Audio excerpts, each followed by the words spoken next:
굿모닝 이렇게 신문을 보네. 2022년 8월 30일 대구경북 아파트와 함께하는 매일 신문 듣기 시작합니다. 먼저 거시경제입니다. 원화값 하루 하락폭 아시아 최대 수준, 수입 물가관리 초비상, 달러원 환율이 1350원을 돌파합니다. 원화 약세가 지속되고 있습니다. 이로 인해 파생되는 문제는 수입 물가 관리입니다. 1350원 장난이 아닙니다. 내년까지 금리 인상 가능성, 국채금리 껑충, 3년물이 연 3.653%로 치솟았습니다. 기준금리 인상이 지속될 것으로 예상되기 때문에 국채금리가 오릅니다. 원유 15%, 불이 14%, 밀 22% 하락, 최악의 인플레 끝이 보인다. 원자재 가격이 하락하고 있습니다. 강달러로 인해 미국은 가장 먼저 인플레를 잡을 수 있겠지만 우크라이나 전쟁이 진행 중인 유럽은 시간이 조금 더 걸리지 않을까 싶습니다. 그럼 우리는 열심히 쫓아가야겠죠. 고물가의 주범인 원자재 값이 약세를 보이면서 수요가 둔화되고 있다라는 인식이 퍼지고 있습니다. 국민연금 상반기 수익률 마이너스 8%, 주식 채권 손실, 국내 주식 마이너스 19.58%, 해외 주식 마이너스 12.59%, 국내 채권 마이너스 5.80%, 해외 채권 마이너스 1.55%, 대체 투자 플러스 7.25%를 기록하여 상반기 마이너스 8.0%로 마감되었습니다. 상반기 코스피 지수의 종가 기준 낙폭이 마이너스 22.53%였고 나스닥이 종가 기준 낙폭 마이너스 31.43%였습니다. 이 정도면 벤치마크 낙폭 대비 선방한 것 같다라는 판단이 들지만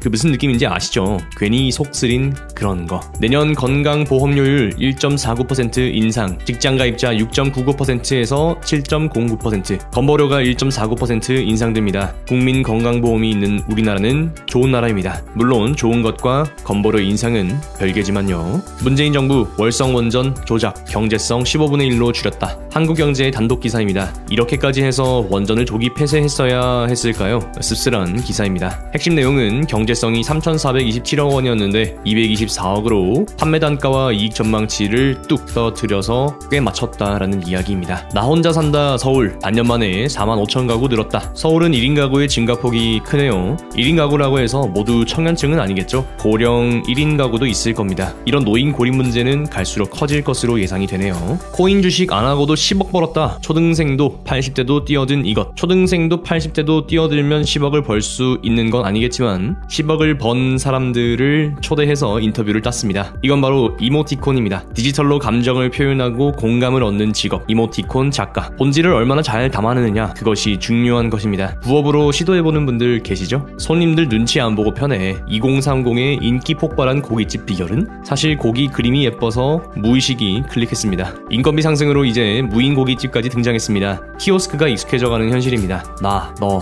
우리 였으나 이제 나에게 너는 어떤 의미인가 고민해보게 됩니다. 내가 누르는 버튼이 너를 움직이게 하고 너는 나에게 음식을 만들어준다. 너가 누르는 대로 나는 음식을 만들고 너는 나온 대로 다음 섹터입니다. 부동산. 문정부 때 싹쓸이 하더니 원희룡 한마디에 5개 건설사 발칵. 정부는 공공택지를 벌떼 입찰 방식으로 무더기 분양받은 건설사에 대해 제재 환수 조치를 검토하려고 합니다. 벌떼 입찰이란 택지 당첨을 위해 위장 계열사를 입찰에 참여시켜 확률을 높이는 방식입니다. 관행이라는 습관을 무너뜨리는 것은 쉽지 않은 일입니다. 영끌족 지금도 허리 휘는데 주담대 고정금리 6% 돌파. 이번 주 금리는 소폭 인상되는 모습입니다. 종부세 완화법 불발되나 이달 내 본회의 처리 무산. 30일 예고되어 있던 본회의를 1일로 미뤄 열기로 했습니다. 특별공제 3억 원을 놓고 여야가 평행선을 달리고 있는데요. 종부세법 개정안이 잘 처리되기를 바랍니다. 서울 신통기획 재개발 2차 공모로 추가 선정. 신통기획 2차 공모가 8월 29일에서 10월 27일 2달 동안 진행됩니다. 부동산 냉각의 속수무책, 증권사 PF 대출 살얼음판. PF란 프로젝트 파이낸싱의 약자이죠. 부동산 냉각과 금리 인상이 겹치니 PF를 끌어와서 진행했던 사업지들의 건전성에 빨간불이 켜집니다. 역시 엑시트가 제일 어렵습니다. 다음 섹터입니다. 증시, 금융시장, 파월 악몽, 주식시장 역시 충격을 받습니다. 세부 내용은 차트 보면서 설명드리겠습니다. 매출 현금 늘어난 기업, 약세장에서도 뛴다. 매출 현금이 늘어난 기업을 기준으로 종목을 선정하고 모의투자 훈련을 해보시는 것은 어떨까요? 기사에서는 매출 늘어난 기업 LNF, CS윈드를 주목하자. 현금 흐름이 흑자전환으로 기대되는 곳은 아이센스나 코스모신 소재를 유망하다고 꼽았는데요. 뚜렷하게 끌리는 종목은 없습니다. 한 차례 휩쓸고 지나가서 그런 것 같아요. 뛴다가 아니라 뛰었다가 아닐까 싶기도 합니다. 투자는 원래 지루한 싸움입니다. 포워드를 이겨내야 돈을 벌 수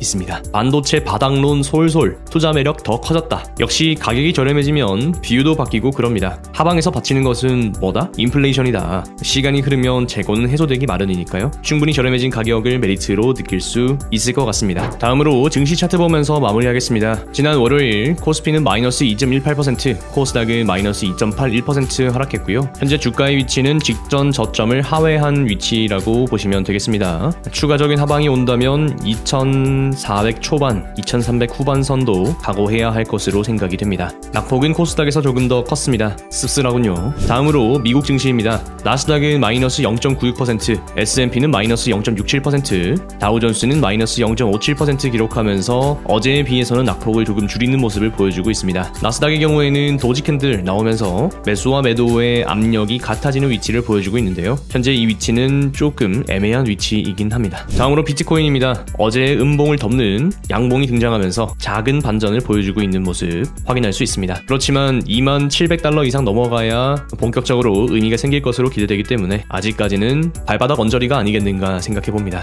원유입니다. 4.27% 상승했습니다. 직전 고점을 뚫었기 때문에 상승세는 지속될 수 있을 것 같습니다. 미국 10년 채권 현재 3.114% 기록하고 있고요. 금리가 계속해서 오르고 있기 때문에 쉽사리 하방을 보여주지 않네요. 마지막으로 달러원 환율입니다. 어제 장중 1351원까지 올라갔다가 현재 1345원에 머무르고 있습니다. 참 그렇습니다. 오늘은 문득 그런 생각이 듭니다. 제 이야기를 들어주는 여러분들이 있어서 참 좋다. 저는 이걸 즐거워하고 있는 것 같습니다.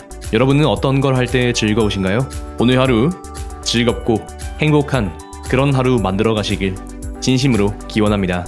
여러분의 내 집 마련 도우미 대웅현복 아파트였습니다.